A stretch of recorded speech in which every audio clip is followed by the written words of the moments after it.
he plays his flute to call the cows. At that time, the river stopped flowing. The water, stunned by the ecstasy they feel as they eagerly wait for the wind to bring them the dust of his lotus feet. But like us, the rivers are not very pious, and thus they merely wait with their arms trembling out of love. Krishna moves about the forest in the company of his friends, who vividly chant the glories of his magnificent deeds. He thus appears just like the Supreme Personality of Godhead, exhibiting his inexhaustible opulences. When the cows wander onto the mountainsides and Krishna calls out to them with the sound of his flute, the trees and creepers in the forest respond by becoming so luxuriant with fruits and flowers that they seem to be manifesting Lord Vishnu within their hearts. As their branches bend low with the weight, the filaments on their trunks and vines stand erect out of ecstasy of love of God, and both the trees and the creepers pour down a rain of sweet sap. Maddened by the divine honey-like aroma of tulsi flowers on the garland Krishna wears, swarms of bees loudly sing loud before him, and that most beautiful of all persons thankfully acknowledges and acclaims their song by taking his flute to his lips and playing it. The charming flute song then steals away the minds of the cranes, swans, and other lake-dwelling birds. Indeed, they approach Krishna, close their eyes, and maintaining strict silence, worship him by fixing their consciousness upon him in deep meditation.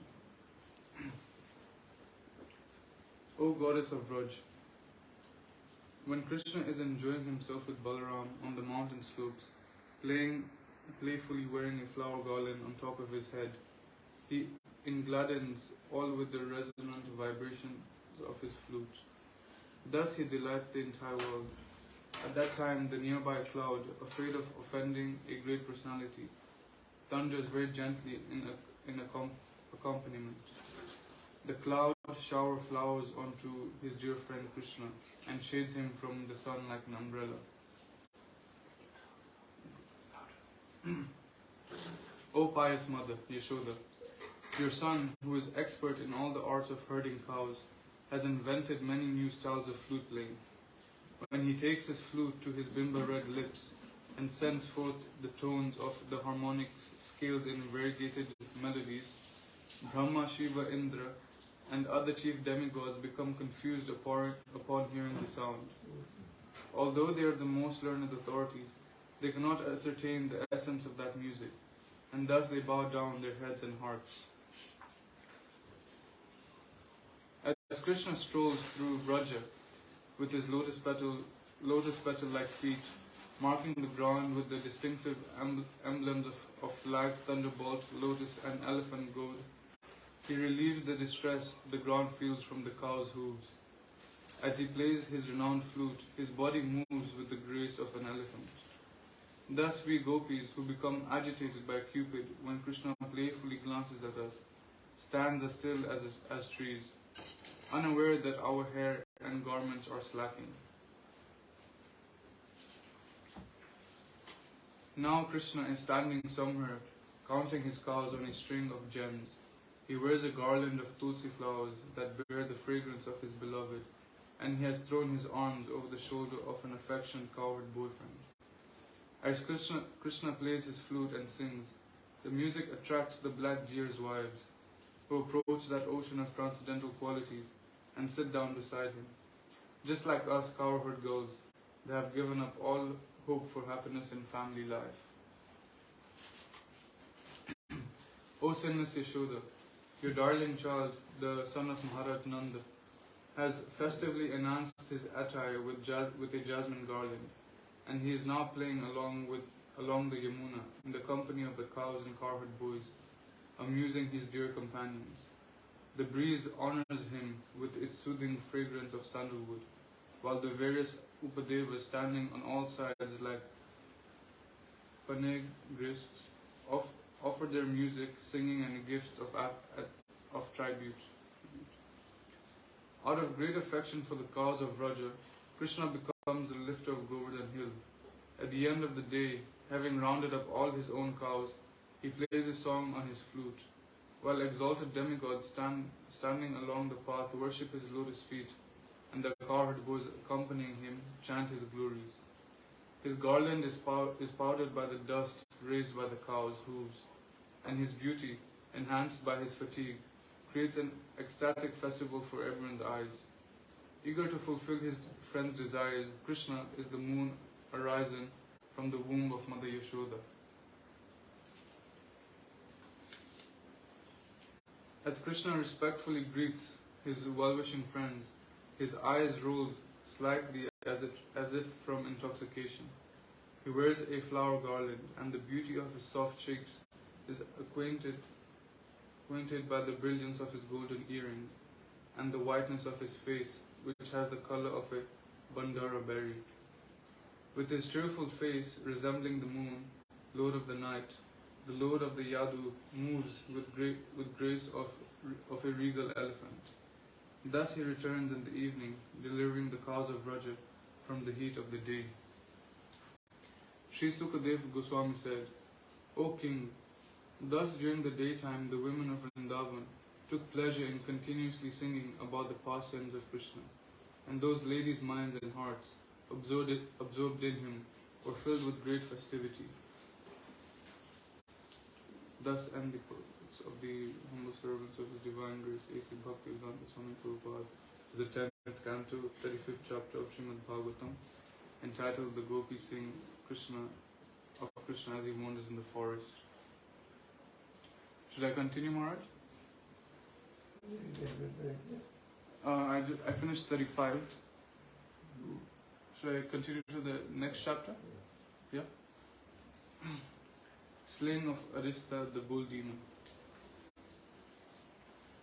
Sukadev Goswami said, the demon Arista then came to the cowherd village, appearing in the form of a bull with a large hump. Oh, purpose?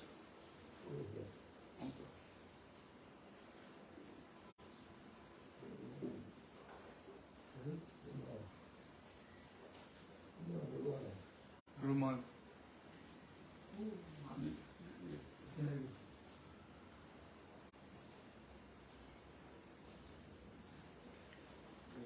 Should I read chapter 35 or 36?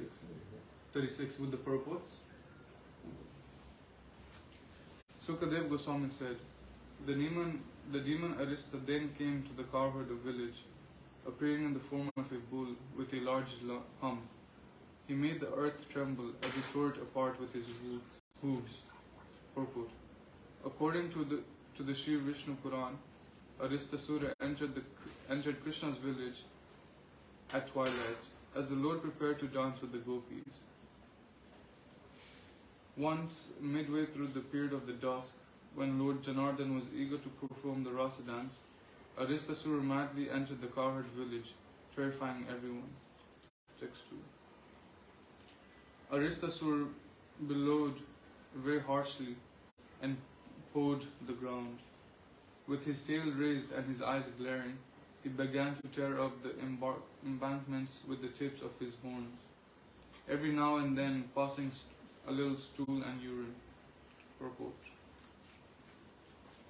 Next one. My dear king, clouds hovered about sharp-horned Aristasura's hump, mistaking it for a mountain. And when the cowherd men and ladies caught sight of the demon, they were struck with terror. Indeed, the strident reverberation of his roar so frightened the pregnant cows and women that they lost their fetuses in miscarriages. Purport. The Vedic literature categorizes miscarriages as follows. Achatruhtad bhavitravapate panchamastasayo. Up to the 4th month, a premature delivery is called Shava. In the 5th and 6th months, it is called Pata. And after this, it is considered a birth, Prashuti. 5. The domestic animals fled the pasture in fear. O king, and all the inhabitants rushed to Lord Govinda for shelter, crying Krishna, Krishna. When the Supreme Lord saw the cowherd community distraught and fleeing in fear, he calmed them, saying, Don't be afraid. Then he called out to the bull demons as follows. You fool, what do you think you are doing? You wicked rascal, frightening the cowherd community and their animals when I am here just to punish corrupt miscreants like you. Having spoken these words, the infallible Lord Hari slapped his arms with his palms, further angering Arista with the loud sound. The Lord then casually threw his mighty serpentine arm over the shoulder of a friend and stood facing the demon. Purport. Lord Krishna showed his contempt for the ignorant demon. Text 9. Thus provoked, Arista pawed the ground with one of his hooves, and then, with the clouds hovering around his upper tail, furiously charged Krishna. Pointing the tips of his horns straight ahead and glaring menacingly at Lord Krishna from the corners of his bloodshot eyes, Arista rushed toward him at full speed, like a thunderbolt hurled by Indra. The Supreme Lord Krishna seized Aristasura by the horns and threw him back 18 steps, just as an elephant might do when fighting a rival elephant. Thus repulsed by the Supreme Lord, the bull demon got up and, in breathing hard and sweating all over his body, again charged him in a mindless rage. As Arista attacked, Lord Krishna seized him by the horns and knocked him to the ground with his foot. The Lord then thrashed him as if he were a wet cloth, and finally he yanked out one of the demon's horns and struck him with it until he lay prostrate.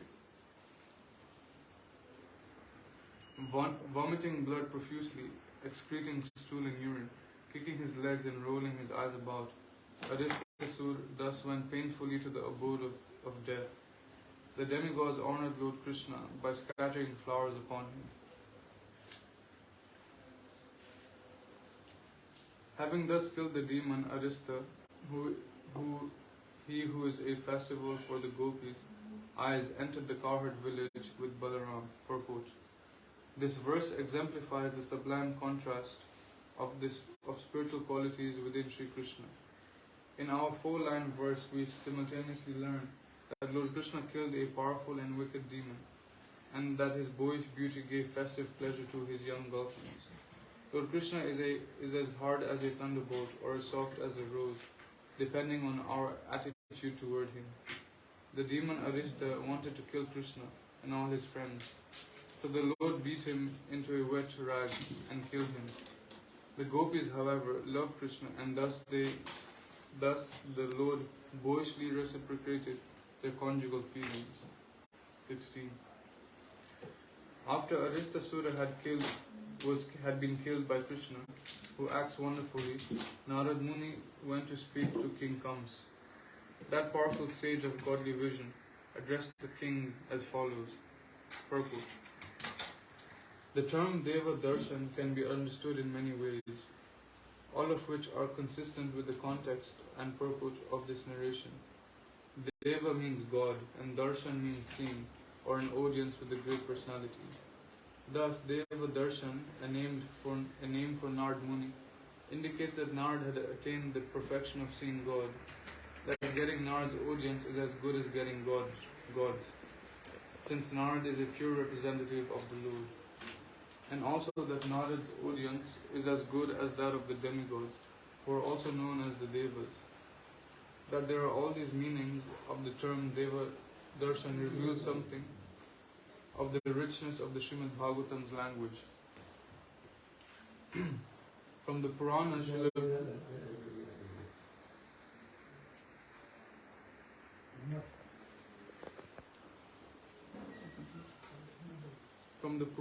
Vishwanath Chakravarti Thakur has quoted 20 verses describing his joking conversation between Radha and Krishna that took place after Krishna had killed the demon Arista. This conversation, so kindly quoted by the Acharyas, describes the origin of Radhakund and Shamkund, Radha's and Krishna's bathing ponds. The verses are as follows. The innocent young gopi said, Ah Krishna, don't touch us now, O killer of a cow bull. Alas, even though Arishta was a terrible demon, still he was a male cow, so you have to undergo atonement, just as Lord Indra did after killing Vrishtasura. But how can you purify yourself without going to the trouble of visiting every single holy place in the three worlds? Krishna replied, Why should I have to wander throughout the entire universe? I will at once bring all the countless pilgrimage places here and take my bath in them. Just watch. With this, Lord Mukund struck his heel on the ground. Then he said, This is the water of the Bhogavati river, coming from the Patala region. And now, O holy places, all of you please come here. When the Supreme Lord had spoken these words, all the holy places went there and appeared before him. Krishna then addressed the gopis as follows. See all the holy places. But the gopis replied, We don't see them as you described. Then those best of holy places, joining their palms in supplication, spoke up. I am the salt ocean. I am the ocean of milk. I am Amra Bhedghika.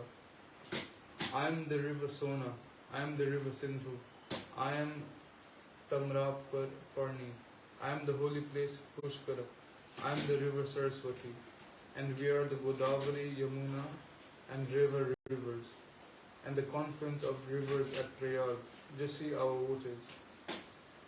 After purifying himself by bathing, Lord Hari became quite arrogant and said, I have produced a pond containing all the various holy places, whereas you gopis have never executed any religious duties on this earth for the pleasure of Lord Brahma.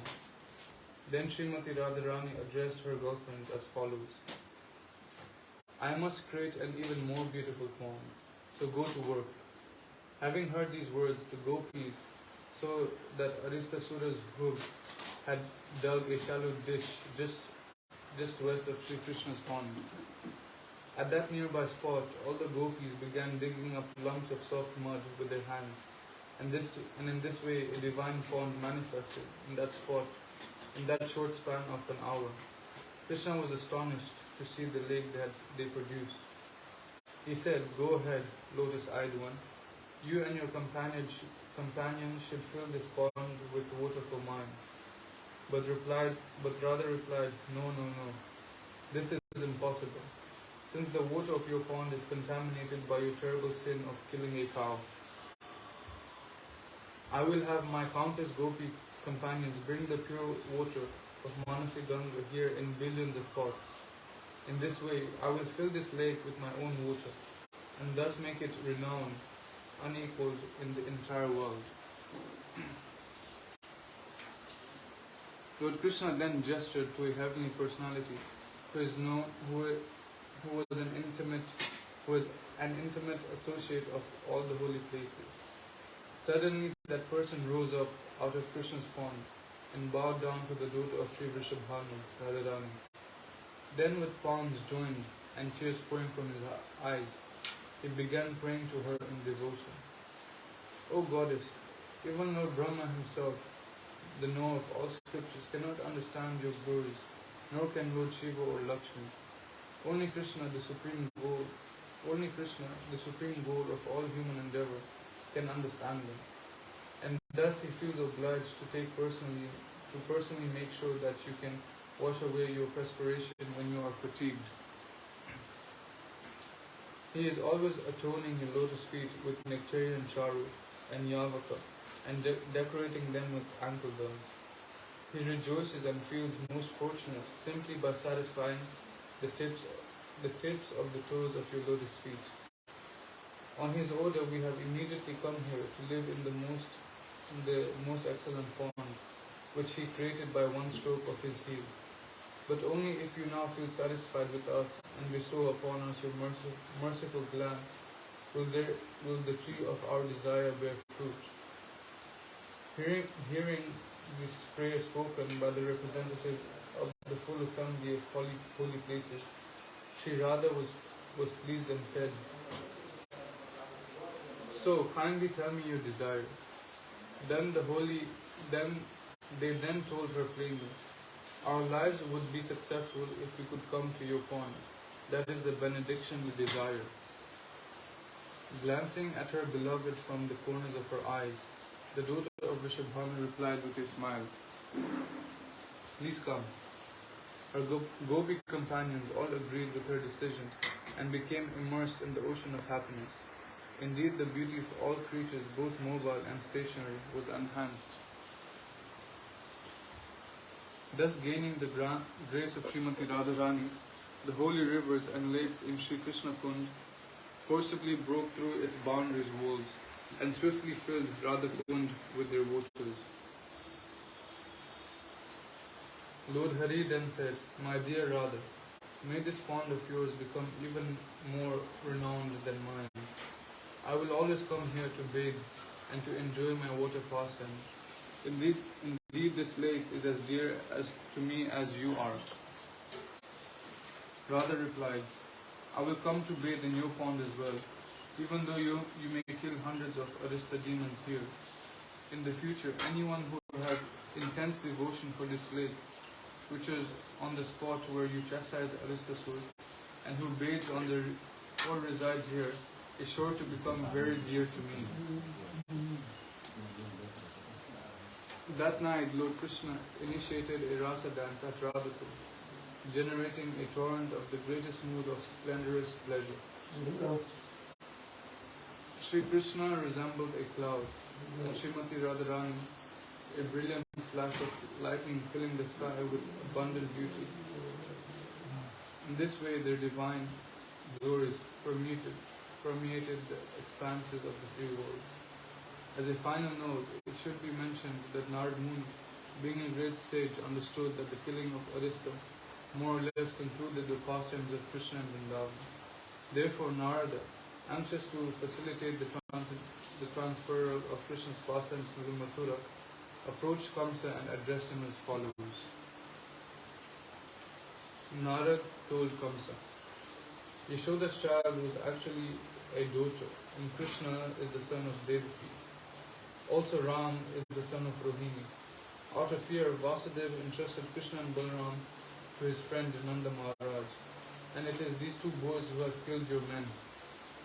Purport. Kamsa had been led to believe that Krishna was the son of Yashoda, and that Devaki's eighth child had been a daughter.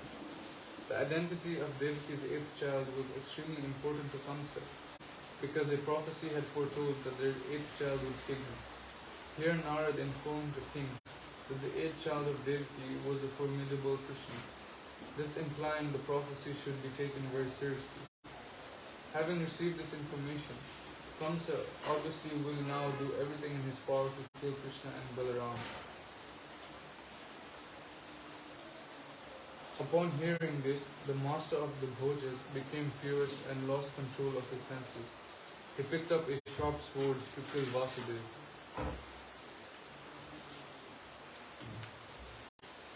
But Narad restrained Kamsa by reminding him that it was the two sons of Vasudeva who would cause his death.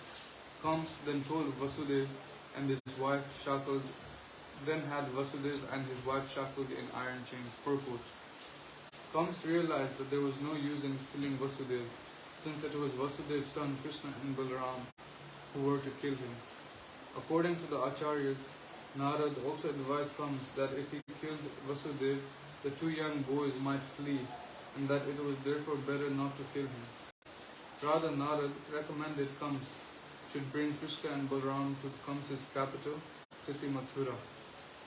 Srila Vishwanath Chakravarti points out that Narad did not act inimically toward the great devotees Vasudeva and Devaki when he revealed this information to Kamsa. In fact, as explained in the 11th canto, Vasudeva was grateful to Narad because he was arranging for Kamsa's death at Krishna's hands, and further arranging for Krishna to come and live in Mathura, where his loving father could associate with him. 20. After Narad left, King Kamsa summoned Keshi and ordered him, go kill Ram and Krishna. Before having Krishna and Balaram brought to Mathura, Kamsa tried sending one more demon to Vrindavan. 21. The king of the Bhojas next called for his ministers, headed by Mustika, Chanura, Sala and Toshala, and also for his elephant keepers. The king addressed them as follows. My heroic Chanura and Mustika, please hear this. Ram and Krishna, the sons of Anaka Bhudhi, Vasudev, are living in Nanda's cowherd village, and it has been predicted that these two boys will be the cause of my death. When they are brought here, kill them on the pretext of engaging them in a wrestling match. Erect a wrestling ring with many surrounding view stands and bring all the residents of the city and the outlying district to see the open competition. Purport. The word manacha refers to platforms constructed with large pillars.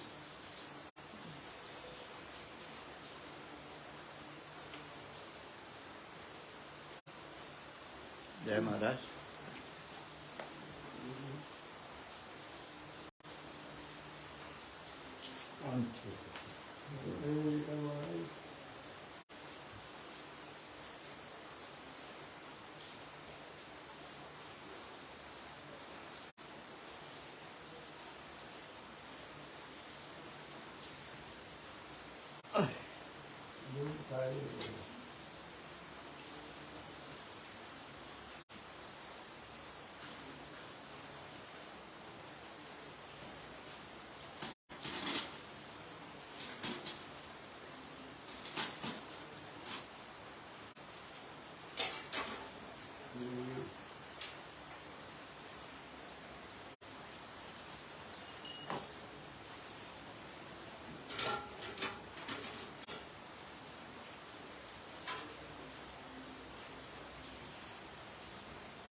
Erect a wrestling ring with many surroundings.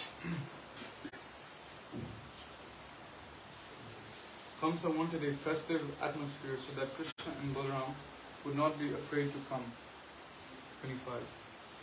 You, elephant keeper, my good man, should position the elephant, Govalyadeep, at the entrance to the wrestling arena and have him kill my two enemies. Commence the bow sacrifice on the Chaturdasi day in accordance with the relevant Vedic injunctions. The ritual slaughter offer the appropriate kinds of animals to the magnanimous Lord Shiva. Having thus commanded his ministers, Kams next called for Akrura, the most eminent of the Yadus. Kams knew the art of securing personal advantage, and thus he took Akrura's hand in his own and spoke to him as follows. My dear Akrura, most charitable one, please do me a friendly favor out of respect. Among the Bhoja and Vishnus, there is no one else as kind to us as you. Gentle Akrura, you always carry out your duty soberly, and therefore I am depending on you, just as powerful Indra took shelter of Lord Vishnu to achieve his goals.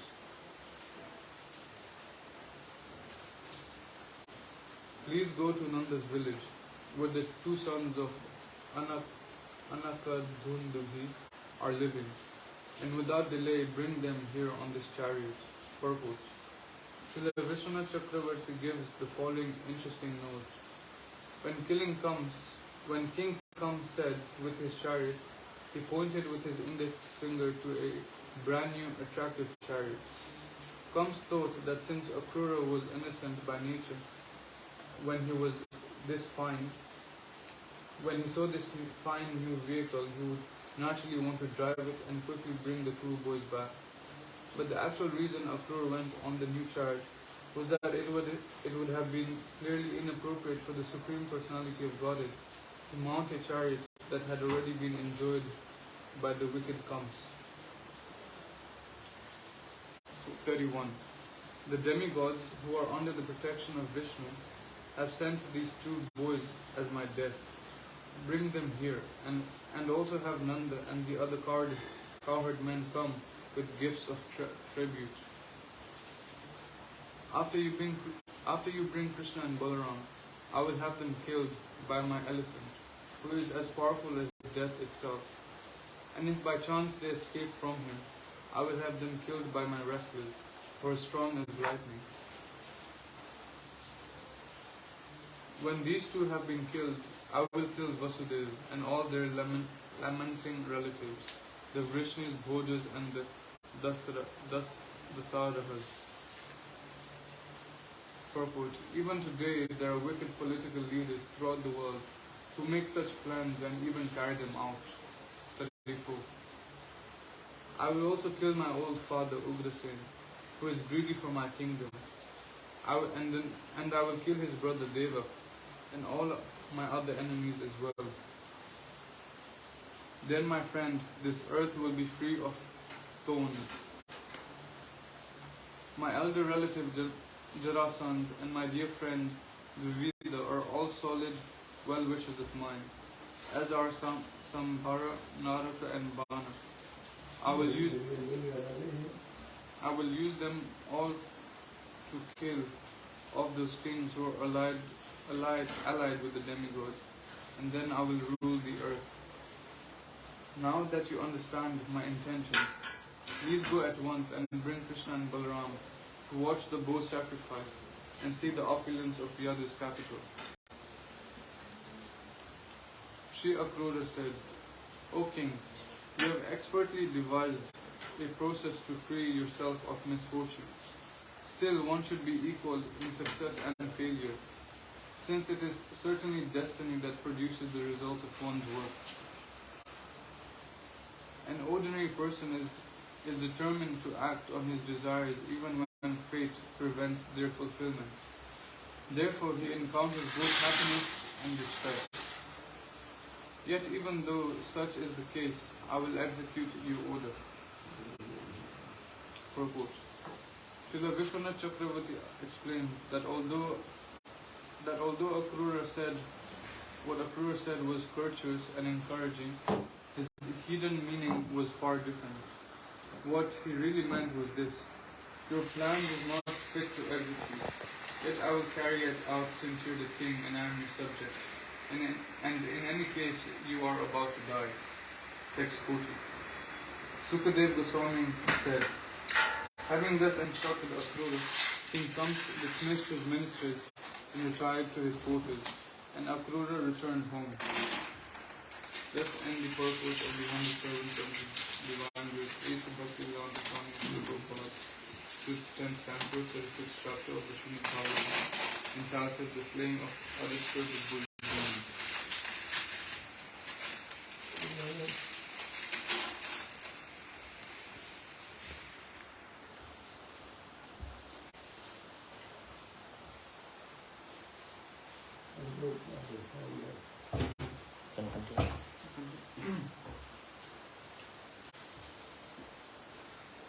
Canto 10, chapter 37, the killing of the demon Keshi and Vyoma.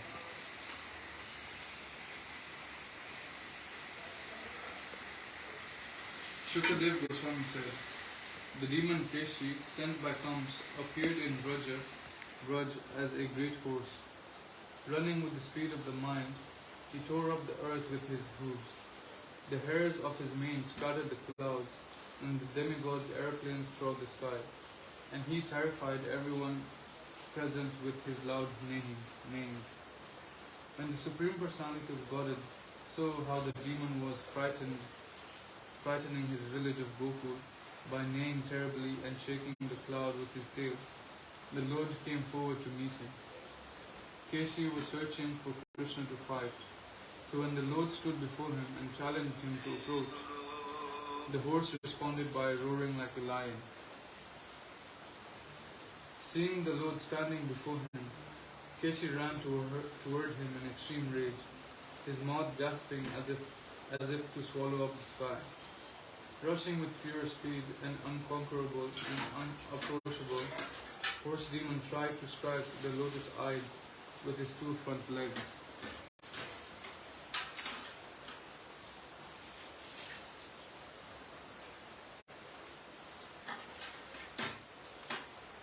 But the transcendental lord dodged Keshi's blow, and then with his arms angrily seized the demon by his legs, whirled him around in the air, and contemptuously threw him the distance of 100 bow lengths, just as Garuda might throw a snake. Lord Krishna then stood there. Upon regaining consciousness, Keshi angrily got up, opened his mouth wide, and again rushed to attack Lord Krishna. But the Lord just smiled and thrust his left arm into the horse's mouth, as easily as one would make a snake enter a hole in the ground.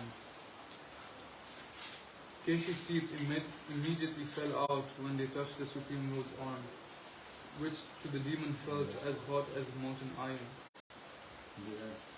Within Keshi's body, the Supreme Personality's arm then expanded greatly, like a diseased stomach swelling because of neglect. Purport. Srila Vishwanath Chakravarti points out that although Lord Krishna's arm is more tender and cooling than a blue lotus, to Keshi it felt extremely hot, as if made of lightning bolts. 7. As Lord Krishna's expanding arm completely blocked Keshi's breathing, his legs kicked convulsively. His body became covered with sweat, and his eyes rolled around.